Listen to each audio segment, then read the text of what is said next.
If your Amazon order is running 30 days late, or gas prices just doubled overnight, don't blame your economy. Blame a choke point on the other side of the world that just fell out of someone's hands.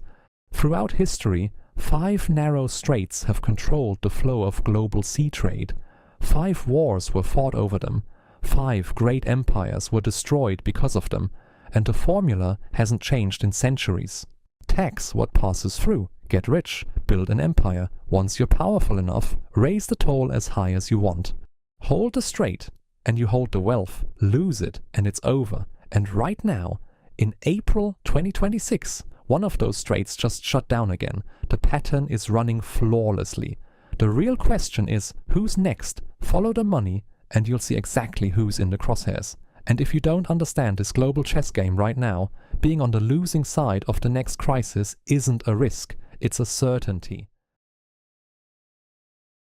It all started when Roman Emperor Constantine made a decision in 330 AD that would change the course of history. He moved the capital of the entire empire to a tiny Greek town called Byzantium, a place nobody had ever heard of, not for its culture, not for its fertile land. He moved it to sit directly on top of the single most valuable waterway in the world, the Bosphorus. 31 kilometers long, at its narrowest, just 700 meters wide, roughly the distance between your house and the nearest grocery store. And through it, some of the largest ships in the world pass to this day. This tiny channel connected the Black Sea to the Mediterranean. Every ship carrying grain from Ukraine, every merchant hauling furs from Russia, had to squeeze through this one bottleneck. Constantine figured out something that would keep a nation alive for over a millennium. You don't need to produce anything. You don't need to conquer new land. Just sit at the gate and collect the toll. For the next 1100 years, the Byzantine Empire taxed everything that moved through the Black Sea. At its peak, this single customs post generated more revenue than the entire agricultural output of every kingdom in Europe. But if you're sitting on a money-printing toll booth and you can't defend it, sooner or later someone who wants it more will come and take it from you, just like they did in 1453. When the Ottoman Empire showed up with an army of 80,000, they didn't just capture a city, they seized the toll booth. They added the Dardanelles, the other Turkish strait 50 kilometers to the southwest, locked both gates shut, and ran the same playbook for centuries. For 400 years, the Ottoman Empire followed the same formula. Tax the strait, get rich, build an empire, but the pattern was already loading. If your empire has no other source of income, and you're completely dependent on that strait, the moment someone finds a way around it, your economy collapses. And in 1498, that's exactly what happened. A Portuguese navigator named Vasco da Gama found a sea route that bypassed the Ottoman-controlled Mediterranean entirely. Trade started flowing around Africa instead of through Ottoman waters. Revenue dropped, the empire weakened. The full collapse took a few centuries to play out, but the countdown started in 1498. The Ottomans went from running the world's most profitable choke point to watching ships sail right past them. But Vasco da Gama's new route didn't just wound the Ottomans. 8,000 kilometers to the east, it kicked off an entirely new choke point game, and this one was far more ruthless. Meet the Strait of Malacca, wedged between modern-day Malaysia and Indonesia, the only route to the Pacific, 900 kilometers long, but at its narrowest, just 2.5 kilometers wide. In the 1500s, spices were worth more than gold by weight: nutmeg, cloves, pepper, cinnamon. A single shipload could set a merchant up for life, and every last crate of it moved through Malacca. The Portuguese got there first. In 1511, they captured the port city, planted themselves at the narrowest point, and did exactly what Byzantium had done 1,000 years earlier. Squeezed the toll out of everyone who passed. But straits share a common problem: everyone wants them. Then the Dutch arrived, kicked the Portuguese out, and built the most ruthless monopoly history had ever seen. The Dutch East India Company, the VOC, controlled this single passage and rode it to a valuation of $7.9 trillion in today's money. That's bigger than Apple, Amazon, and Google combined. The pattern repeated. The Dutch got rich, they got comfortable, they got soft. But there was another problem heading their way: British warships on the horizon.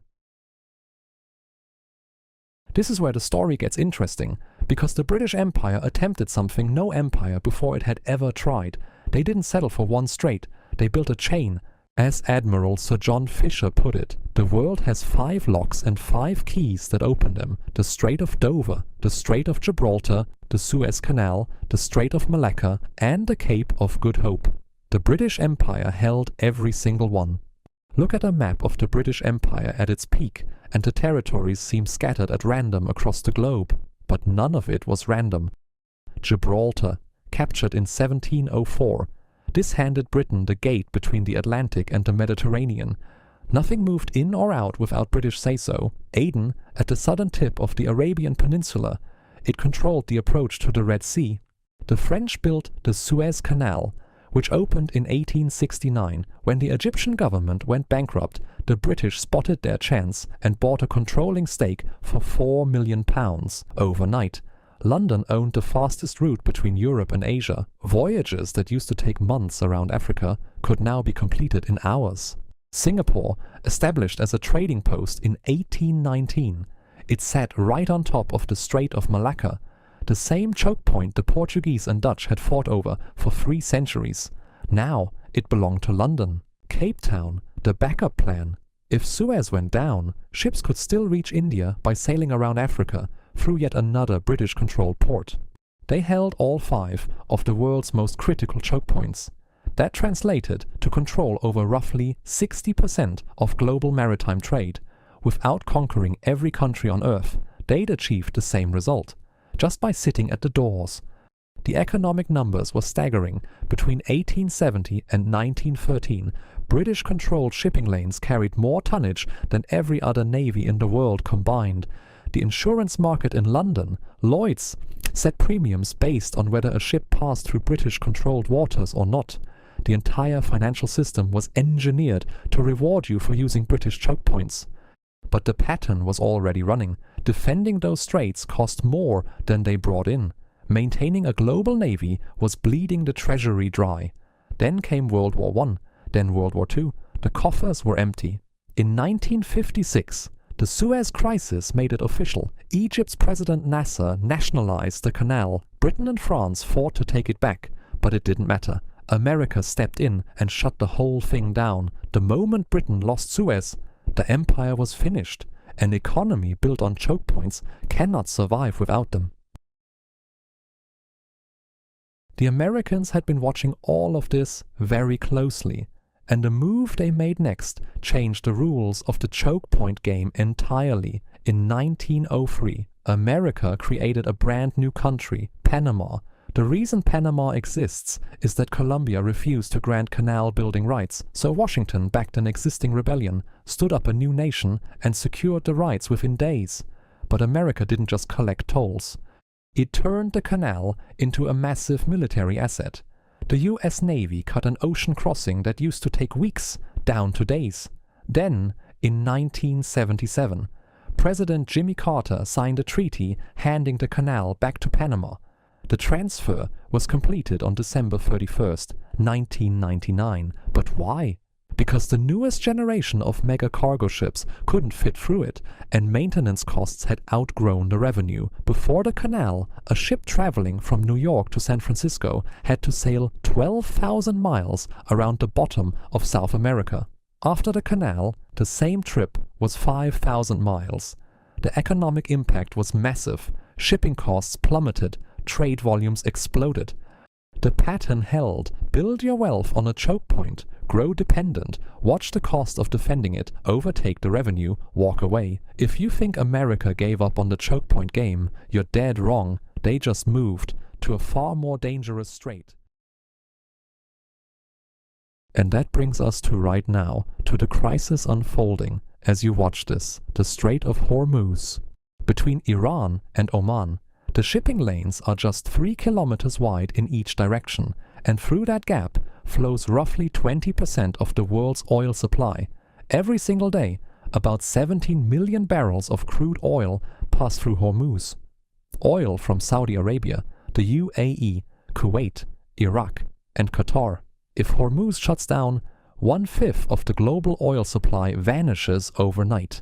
In February 2026, it happened. The US and Israel went to war with Iran. Iran retaliated by effectively closing the strait. Insurance costs for tankers went through the roof. Shipping companies refused to transit without military escort. Oil prices blew past $105 a barrel. Gas prices in the United States hit $4 a gallon. And the part that should keep you up at night is this: none of it is new. This is the same pattern that's been running for 1700 years. An empire controls a choke point. It gets rich, it builds its entire economy on the assumption that the choke point will always stay open, and then one day someone slams the door shut. Constantinople fell because the trade routes shifted. The Ottomans declined because Vasco da Gama found a way around. The Dutch lost Malacca because a bigger navy showed up. The British lost Suez because the economics stopped working. America walked away from Panama because it cost too much to hold. And now, 20% of the world's energy supply hangs on a 3-kilometer-wide lane of water right next to a country at war. After all this research, there's one thing I can't shake. Admiral Fisher said Britain held 5 keys to the world. He thought that was a triumph, but the admiral missed the bigger picture. Every empire that held those keys eventually lost them. Not to a stronger army, to economics. The cost of defending a choke point always ends up exceeding what it earns, and it always will. That's not a theory. That's what happened to Constantinople, to the Ottomans, to the Dutch, to the British, and to America in Panama. Bring it back to today. The United States spends more on its fleet in the Persian Gulf than most countries spend on their entire military. The question isn't whether America can keep Hormuz open. The question is how long it can afford to. Unless the 6th chapter gets written soon, this question has been answered 5 times already, and the answer was the same every single time.